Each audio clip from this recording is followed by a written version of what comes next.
Good morning, everybody, and welcome to the Apprenticeship Innovation Funding information session.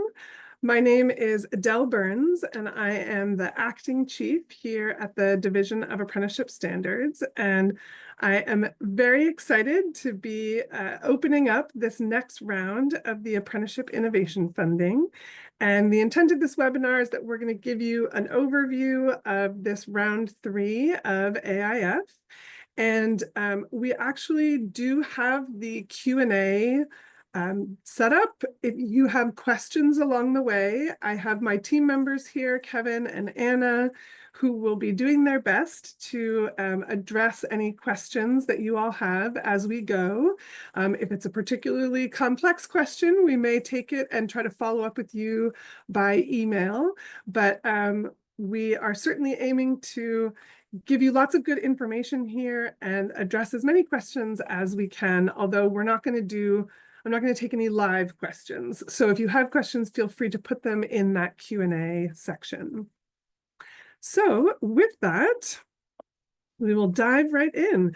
So our overall plan for today, I'm going to give you a little bit of context about how we arrived at AIF and a little bit of the history of it. And we're doing a definition of terms, just so that we're consistent throughout. I don't want to assume any of you know all the terminology that we use. And then I'll give an overview of AIF, and then we'll dive specifically into the process to apply for the AIF support funding and the process to apply for the AIF training funding. And we are absolutely recording this session, and we will be posting this video on our website and available to all after this session. So if you know others that you want to share this with afterwards, fear not, all of this is recorded and will be shared and posted on the AIF website. Great. So just to give a little bit of context as to how we got to this place, I would say we have, as a state of California, for really almost a decade now, we've been making some really significant investments into growing apprenticeship in California. Certainly the California Apprenticeship Initiative grants were a key investment in that area. And in 2018, we created the Interagency Advisory Committee on Apprenticeship, which I'll describe a bit more in a moment. And we certainly got a huge champion in our current governor, Gavin Newsom, who really put out this big goal back in 2019 to encourage businesses to become creators and not just consumers of talent, by establishing a pretty ambitious goal of serving 500,000 earn and learn apprentices by 2029. So that was a big ambitious goal that we're all really excited about, and it's phenomenal to see all the progress that so many of you all have made on this goal. And back in 2022, we created the Apprenticeship Innovation Funding, which I think has really been a major investment into how we sustain these apprenticeship programs, many of which were funded by both CAI grants or sometimes by DOL grants, to get new programs up and off the ground. But we recognize that to really sustain these programs and to scale to meet the needs of more employers, we needed this formula funding that is the Apprenticeship Innovation Funding. And we are now in our 3rd round of the AIF funding. And in the first round, which was for apprentices served in 2022, and we reimbursed those costs in 2023, we served 6,012 apprentices in that first round. In the second round, which was apprentices served in 2023, reimbursed in 2024, we served 8,286 apprentices. And what I'm now opening up is round 3 of AIF, and we're really excited to see how this funding is really helping programs to grow. And certainly looking from round 1 to round 2, we saw some examples of programs going from 60 or 80 apprentices to 200 to 300 apprentices. And that's really, really exciting. We're thrilled to see you all growing your apprenticeship programs, meeting the needs of more employers, serving apprentices, creating these earn and learn pathways. And it's really, really exciting to see this progression. And I will say I'm also very proud about how across the country they've been seeing what we're doing here in California with this Apprenticeship Innovation Funding, and this model is being replicated in other states. I know Maryland has an Apprenticeship Innovation Funding, and actually in the latest DOL funding that is open right now, there's an option for states doing that state apprenticeship expansion funding to have a formula funding component of it, which is awesome.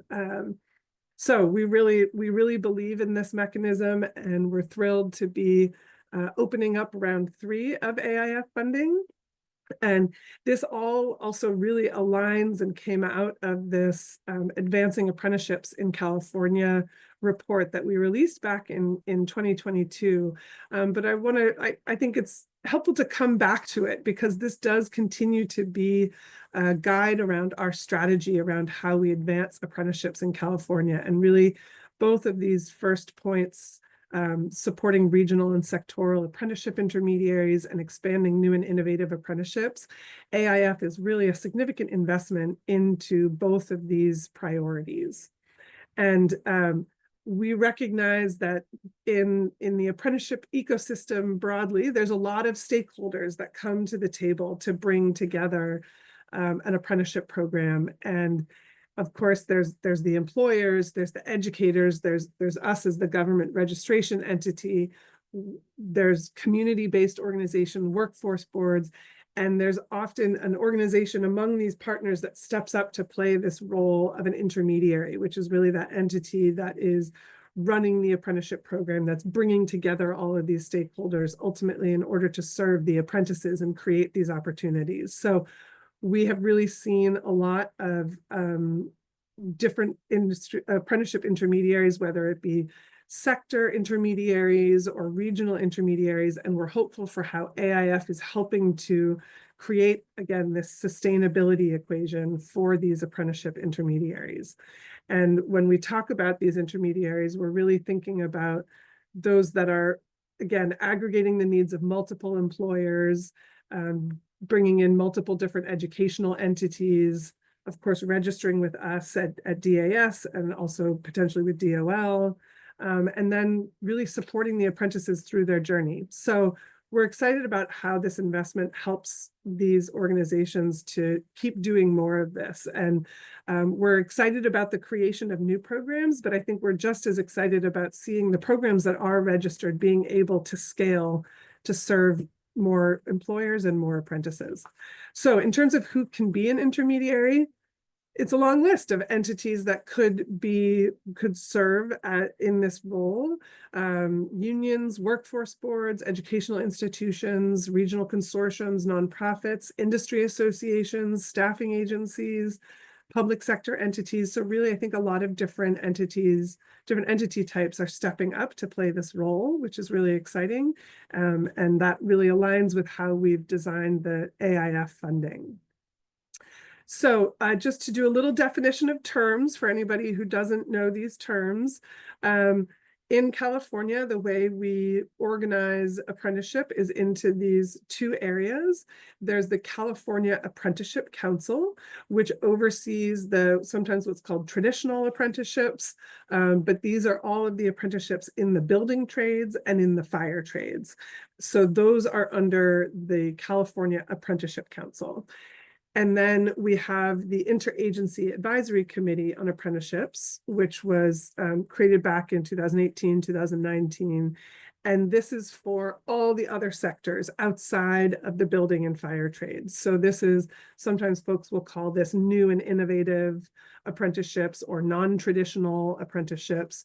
But this includes all the other sectors. So healthcare, technology, education, advanced manufacturing, lots of different sectors, basically everything that's not building and fire trades.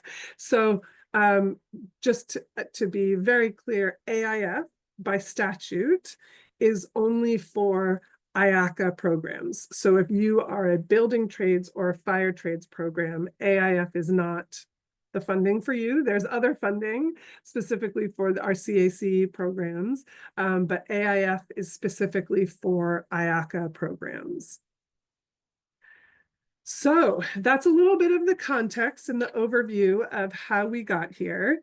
And so the Apprenticeship Innovation Funding, again, it's specifically for IACA apprenticeship programs and to help them to sustain and scale and to train more apprentices, thus meeting those talent needs of employers. So to date, DAS has received 2 allocations, $55 million in the 22-23 budget and $40 million in the 23-24 budget. We have, in round 1, we issued $17.3 million in payments. These were reimbursements for those costs of apprentices served in 2022.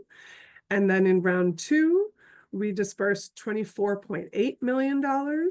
And again, this was for apprentices served in 2023 and reimbursed in 2024. And we are now in round 3 of AIF, where we have $52 million available, again, to reimburse the costs of serving those apprentices in 2024. So that's what we are very excited to have opened up today. Well, it opened up before today, but we're excited to be telling you about this today. So AIF has 2 categories of funding. We have the AIF support funding, and this is really intended to cover the cost of what we would say is the work associated mostly with the apprenticeship intermediary. But really this is to cover the costs of running an apprenticeship program. So working with the different employers, recruiting the apprentices, supporting them, placing them, all of the work that goes into running that apprenticeship program. The support funding is intended to help cover that cost. And the dollar amount is $3,500 per active apprentice per year, and that's prorated to the month. So I'll dive a little bit more into that, along with a $1,000 per apprentice completion bonus. So this gets calculated based on the apprentices that you have registered with DAS. So don't worry about doing any of your own math. We're going to do the math for you in our CAS system. You just need to make sure that your registrations are up to date. So I'll get to more of that. But that's the overview of the support funding. And then the second category of AIF funding is the training funding. So AIF training will allow for the intent of it is to allow for new training programs to develop in a more agile manner. Again, this is specifically to be used for training costs for IACA apprentices. There's a few different ways in the state of California that we cover the cost of training apprentices. And again, I'll go more into the details of this in a moment. But the high level here is that AIFT this year is at $10.05 per training hour. So this is the overview of AIF.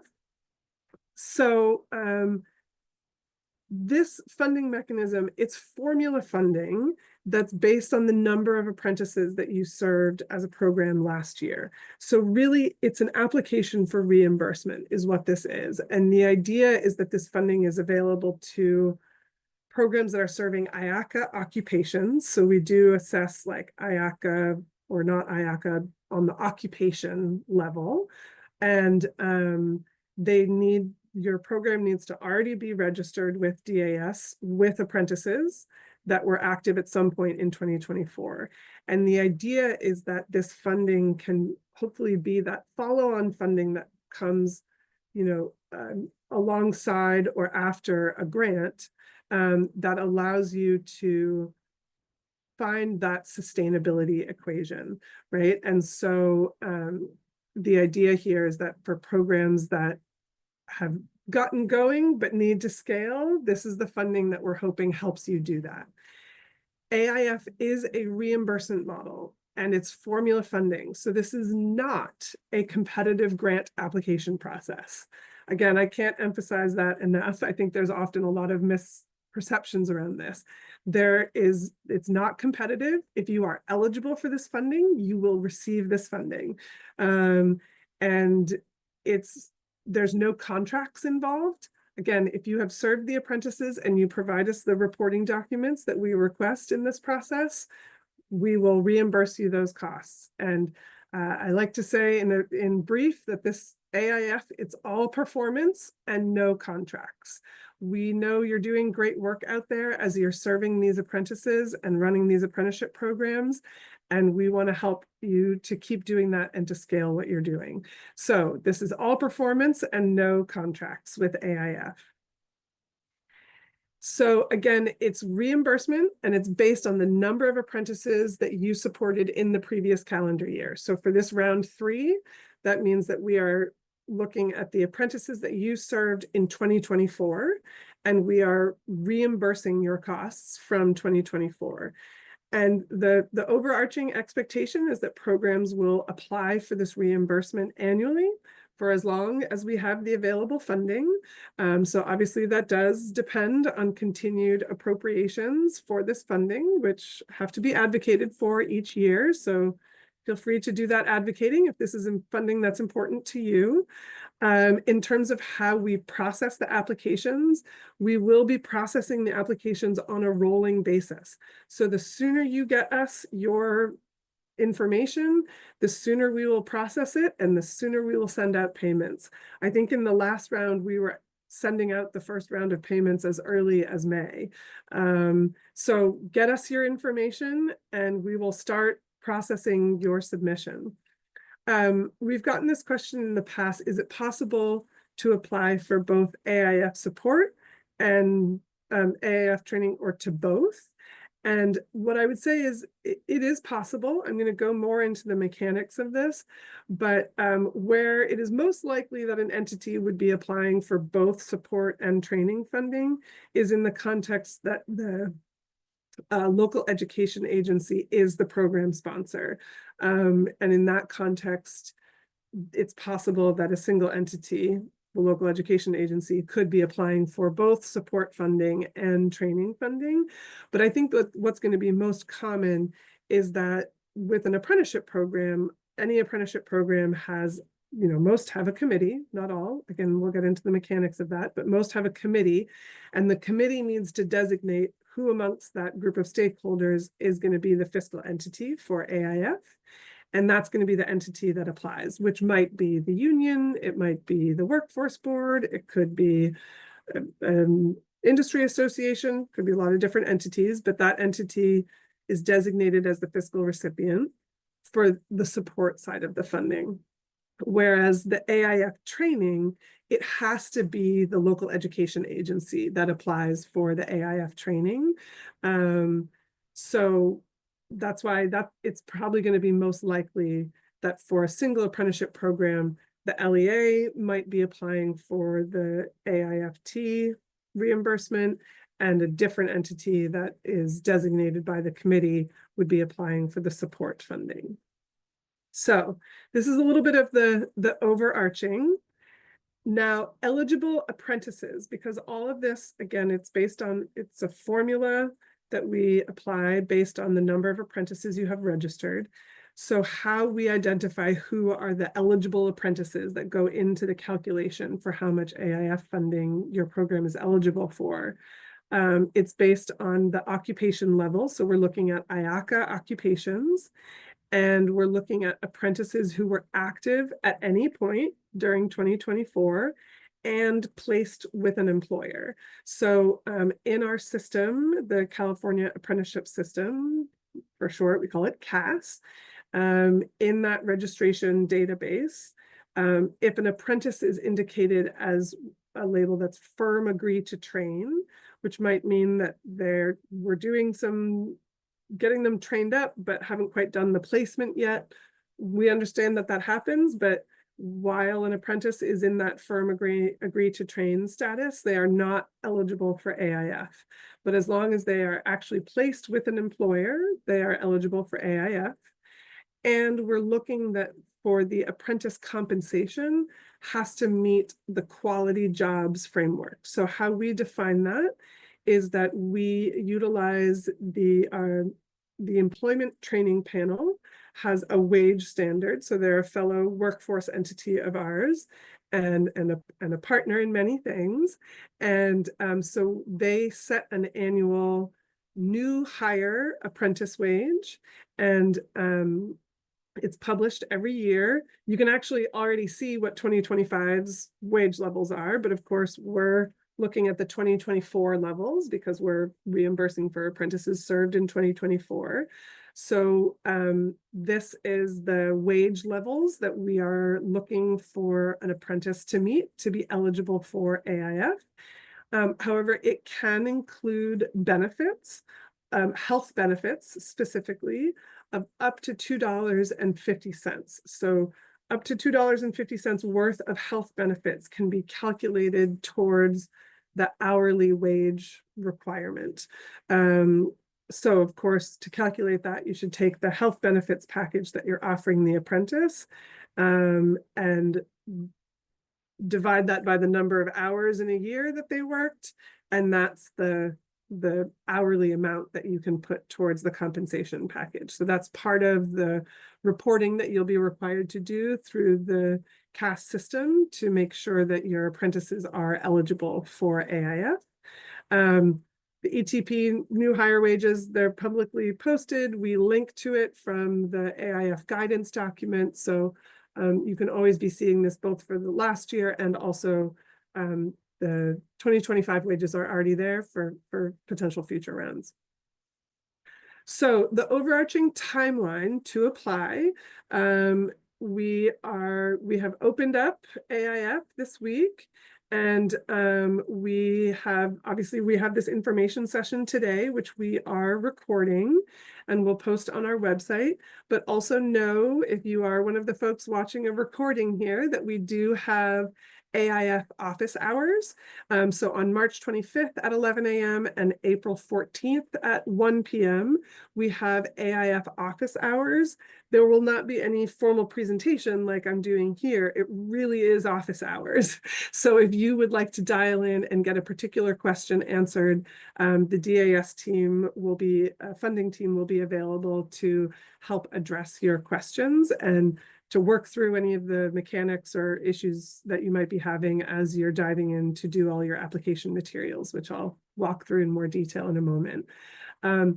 Our deadline is April 17th at 12 p.m. So that is our deadline for applications. So please do get all of your information in no later than then. But again, we are processing all these things on a rolling basis. So the sooner you get us that information, the sooner we can start processing that for you. So we will be doing eligibility evaluations. So that's reviewing your applications, looking at, are they complete? Is there anything that needs to be corrected? And our estimated payment window is May to September. Like I said, in last year's round, when we did this rolling submissions for the first time, I think our first payments did go out as early as May. And so we're hopeful that we can keep that going. And but sometimes we have corrections that we're sending back and forth. And so that can, trickle out to, September-ish. So these are estimates, but just to kind of give you a high level expectation around the timeline here. But again, a lot of it depends on you and how quickly you submit your information and how quickly you're responsive to any corrections from our team. So I'm going to dive into the mechanics of AIF support, and then we'll dive into the mechanics of the training side of things. So here are the steps for you to apply for that reimbursement. So the first and most important thing is the CAS report. And this is why, I was saying earlier that it's so important that you have your CAS system, your web registration all up to date, and all of your apprentices are in there, and you have all the information. We do have a few additional data points required for CAS, such as the wages, the benefits, and some of the other pieces. So you may, if you go into your CAS report, which you can access today, if you follow the links on our website, you can click through to that CAS report, and you see go to the analytics tab and see your AIF support tab. It'll show you a report of how many apprentices are AIF eligible. And if you look at that report and it doesn't look quite right, it's probably because you need to enter a few more data points. So again, we'll go into this a little bit more, but your first step is definitely to work on that CAS report. Then we need that fiscal entity designation. So you need to determine who on that committee that runs your apprenticeship program is going to be the fiscal entity, and that needs to be designated in a letter signed by all the committee members. We need some fiscal reporting, and really, again, this is a reimbursement model. So we need some reporting that tells us what are the expenses that you spent last year, and those expenses need to be eligible under the AIF guidance around eligible costs. And then, so you provide that to us, fill out a cover sheet, which gives us the sort of high level information about all of this, fill out what's called a standard form 204 or 205. This is the where do we send the check form, so very important. And then you put all these pieces together and email it to us at aif@dir.ca.gov, and we review everything. So deadline for that is April 17th by noon. So this is the high level. I'm going to go into some more detail on each of these steps. So just a reminder again on the framing of AIF support. The intent is that this funding is going to running the apprenticeship program, right? And it's $3,500 per active apprentice per year, prorated to the month, along with $1,000 per apprentice completion bonus. So this means that if an apprentice was only active for 6 months, you would get $1,750 for that apprentice, right? Because if they were started July 1st, then they were only active for 6 months of the year. So when we say prorated to the month, that's what we mean. So again, you don't need to be doing any of your own math. That gets done by the CAS system, but just to let you know how that calculation is done. And then if an apprentice completes, they graduate from the apprenticeship, you get $1,000 completion bonus for that. So the eligible entities are on the right. As you can see, it's a pretty broad set of eligible entities, but the most important thing is that you need to be the entity that's been designated by the committee as the fiscal entity. So it's a very broad set of eligible entities, because what's most important is that you're a registered program and that your committee is saying, this is the entity that's going to be receiving the AIF funding. So the CAS report is the really important piece that is that first step in the process. So start this now. This is the most important initial thing. And so you're going to go into your web registration and make sure that all of these data points are entered for all of your apprentices. So make sure that we call it a training firm. That's where your apprentice, the employer that your apprentice is placed with, right? Because remember, for eligibility, they have to be placed with an apprentice. We do need their actual wage, so not the wage that's just written on the standard, which we know is often like the floor, but the actual wage that that individual apprentice is earning. And if there is a health benefits package, how is that valued at an hourly rate? And again, that should be individual to that apprentice. We want to know the number of on-the-job training hours completed in 2024. We want to know the number of training hours, so related and supplemental instruction hours completed in 2024. So not cumulative through 2024, but specifically in 2024, how many hours of RSI and how many hours of OJT. And we would like to know the local education agency, specifically for that apprentice. We know that there are some apprenticeship programs out there that might work with multiple LEAs, which is great. For this reporting, we want to know for that individual apprentice, which LEA provided that oversight and training. So with that, you will then be able to generate your AIF support report. And when you're updating the data, just know that the report, like the way the databases work, they update and kind of regenerate your AIF eligibility report every 24 hours. So if you've just done a whole lot of work entering the data points on the left here, but then you go to your CAS report and it doesn't immediately show, just wait 24 hours, it will update. And if it still isn't looking right, double check that all the data on the left is updated. Double check that wage level and the location to make sure that they're meeting that wage eligibility. So we encourage you to start this process now. And because this often is the piece that sort of takes the most iteration to get this data up to date and correct. The next piece is the fiscal entity designation. So again, most apprenticeship programs are either a joint apprenticeship training committee or a unilateral apprenticeship training committee, and only one entity from that committee can apply for AIF support funding. And so what we're looking for is a letter from the committee that designates, that says, yes, this entity is the entity that's going to be receiving the AIF support funding. And that does need to be signed by all of the members of your committee, which is another reason that it's very important that you keep that committee list updated with us at DAS. So that, because we are checking that. That's one of the things that is part of the eligibility review. When we review your materials, we're going to be looking at that committee letter and comparing it to the committee list that we have in CAS, and validating that that's correct. And if it's off, that might be something that makes for a delay in the process.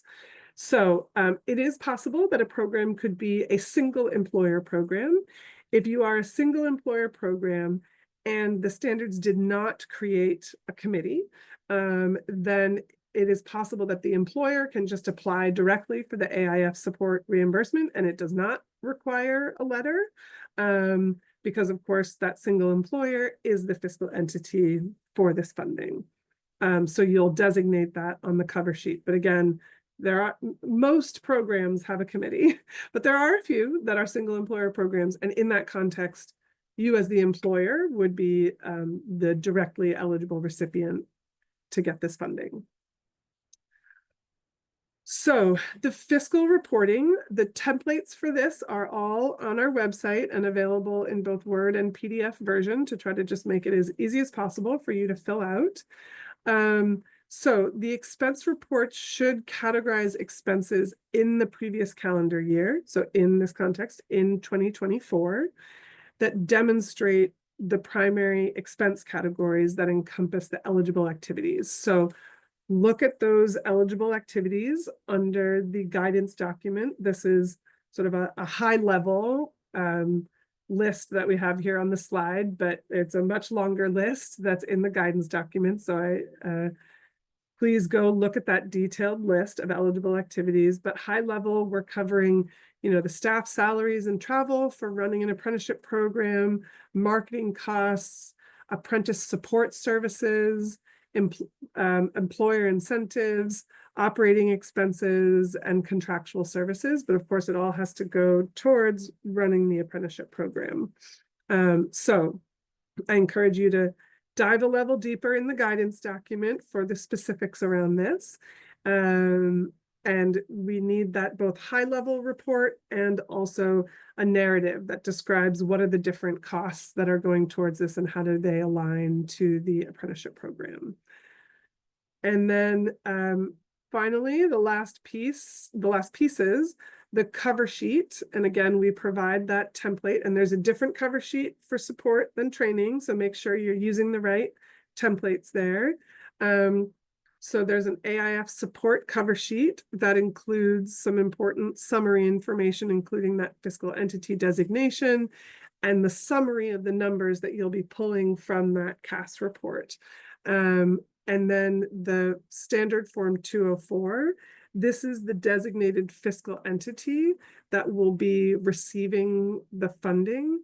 It's very, very important that the fiscal entity name and the name on the 204 match, because otherwise we can't be sending you the payment. So make sure that those things are in alignment, because what you fill out on that 204 is where we send payment, and that has to be in alignment with the fiscal entity designation name. So please make sure those are consistent. That's often an area of correction.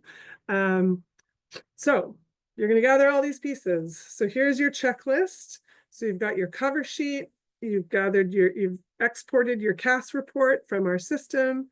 You have your letter from your committee, if applicable, which is usually applicable. The expense report, which is the high-level view, the expense narrative, which is a more detailed review. And again, this is your expenses from 2024. And where the 204 or 205 form is the, where do we send the check? And submit all of that in an email to aif@dir.ca.gov by April 17th at noon. Okay, so that is the overview of the AIF support side of things. And now we're shifting gears to the AIF training side of the funding. So the AIF training side of the funding, it's really intended to, as I mentioned earlier, there's a few different ways in the state of California that we cover the cost of training apprentices. We have what's called related and supplemental instruction funding that is administered by the California Community College Chancellor's Office. We also, if you are delivering the RSI instruction through 4-credit community college courses, there is a tuition fee waiver on those. So that is covered by full-time equivalent student funding, or also known as FTES funding. And we've created this category of AIF training funding. So the AIF training funding is benchmarked to the dollar amount of the RSI funding. So those two things are equivalent. And in this round, it is $10.05 per training hour. So that's matched to the RSI amount. And again, the idea is that as long as AIF funding is available, we will offer this annually based on the number of apprentices trained in the previous year. So this is also why it's really important that you enter the RSI hours delivered in 2024 in that CAS report. So that's the calculation. The eligible entities for the training side of things are the local education agencies that are associated with the training of the apprentices for that program, and specifically for those apprentices, right? So there could be an apprenticeship program that is working with multiple LEAs. And so we want to know, like, for that individual apprentice, who is the LEA that either directly delivered or oversaw the training for that particular apprentice. So the AIF training funding must go to one of these eligible entities. Any branch of our pre-K-12 education system, any of those partners, the county offices of education, regional occupational programs, community colleges, California state universities, universities of California, or adult ed entities. So all of these different entities are eligible to be recipients of AIF training funding. So this is the overview there. So just a reminder that with these, so as I mentioned, there are these 3 different ways that California offsets the training of apprentices. There's AIFT, which we're talking about here, there's FTES funding, and there's RSI funding. You can only pay for the training of an apprentice through one of these methods. So this is really, really important, and one of the key reasons why that the only eligible entities to receive this are one of the LEAs, because we need you all as the LEAs to validate that you are only collecting funding through one of these methods. So if you are already getting RSI funding, you cannot get AIF training funding. If you're already covering the cost through the FTES funding through the community colleges, you cannot apply for AIFT funding as well. So it has to be only one of these ways in which you are paying for the training of apprentices. And just to keep it clean, we're saying, like, we're looking at this by occupation. So if you are a program that's been covering the cost of your medical assistant apprentices through FTES or through RSI, you cannot get AIFT. Even if RSI didn't fully cover everything, it's too confusing and too hard to validate which portion got paid for by what. So we're doing this on the occupation level. So you have to kind of pick a lane of how you're going to fund a particular occupation. If the LEA is a California State University or a UC that is charging tuition to any entity, they are required to reduce that tuition charge by at least 80% of the amount of AIFT received. And this is just being consistent with what is above, because of course, just like we're not allowing for kind of the double dipping if it's in the community college context, it's the same thing. It's the same principle applied to the CSU and UC context. So you need to reduce that tuition by at least 80% of the amount of funding of AIFT that you're receiving. The reason for 80% is that we recognize that there's sort of up to a 20% overhead to running the program, to being that program sponsor. Sorry, to being that LEA for an apprenticeship program. So there's more detailed mechanics in the guidance document on all of this if you are interested. So the process to apply for AIF training. This looks very familiar, but actually has a one component less on the AIFT side. So again, all of the templates for all of this are available on our AIF website, and make sure that you're using the right template, right? So AIFT templates versus the AIF support templates. So for the AIFT, again, there is a CAS report, and that's generated based on all the things we've talked about. So get your CAS report for first. Then similarly, we want that fiscal reporting, so the high-level expense report and the expense narrative, the cover sheet and the 204. Gather all these pieces, send them to us by email by April 17th. So this is the high level, and I'll go into each of these components.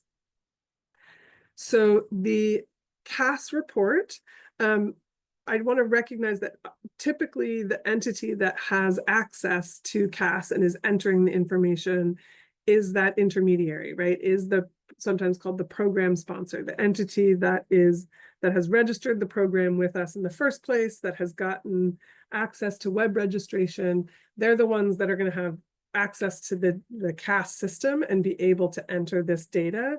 So if you're an LEA, you may or may not be the one that has access to CAS. So you're going to be wanting to work with your program sponsor to make sure that they have all of your data in terms of the number of apprentice training hours that were delivered in 2024, and that you're providing that data to them so that they can put it into the CAS system and then generate that AIFT report, which they can then email to you, right? And so it's important that you all, again, like, this is what I implore you, start this today. Of course, all of the CAS reports are live and up to date and ready for you to work on already, and have been for a few weeks here. We wanted to be sure all of that was totally ready for this.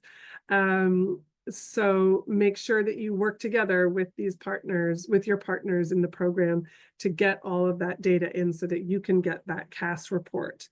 And there's many cases where there's a single LEA who's working with multiple apprenticeship programs.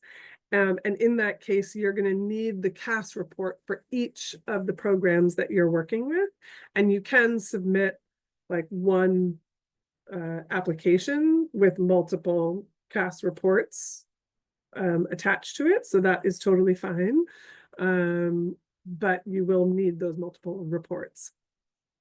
So the fiscal reporting, again, use the right template because some of the categories are a little bit different. And the expense reports, it's very important that you categorize your expenses to demonstrate the primary expense categories of instructional costs versus education administration costs.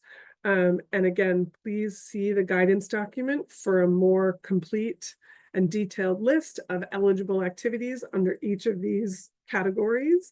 We want to see that at least 80% of the funding is going towards instructional costs, and no more than 20% is going towards the education administration cost side of things.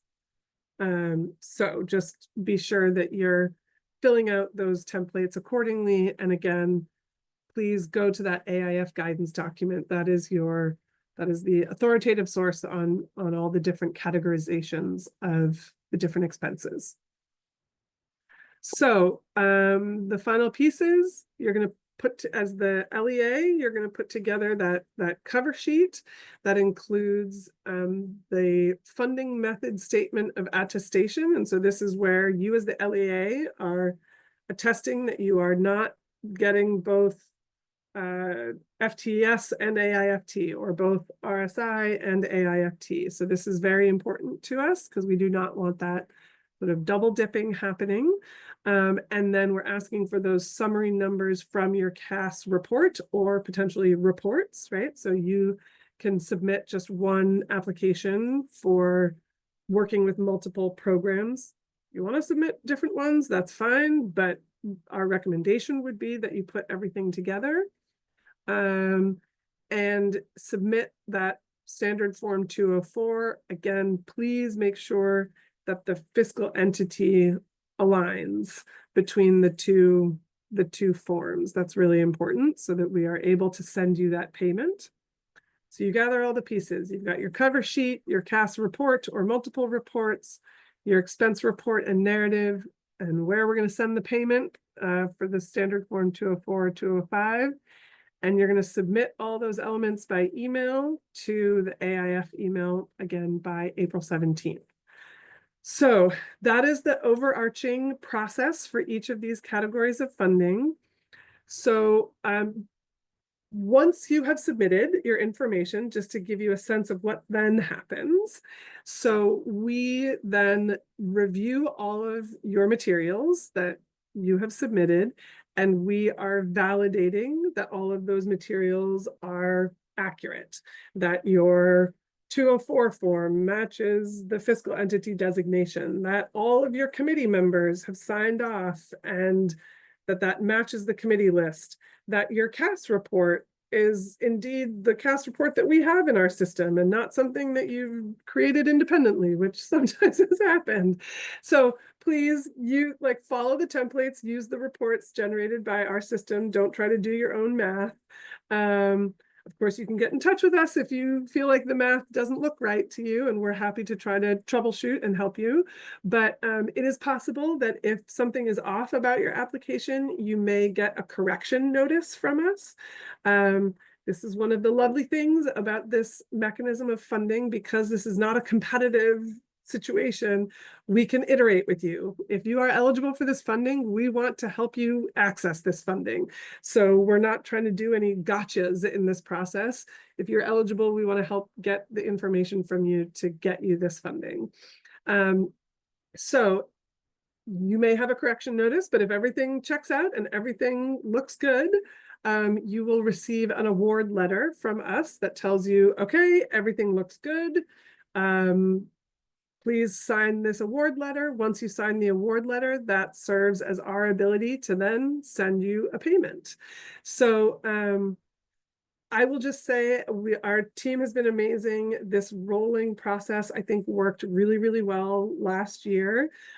If you are an entity that has submitted all of your materials and I don't know, more than like 2+ months have gone by and you haven't heard any correction notice, you haven't heard any award letter, please reach out to us.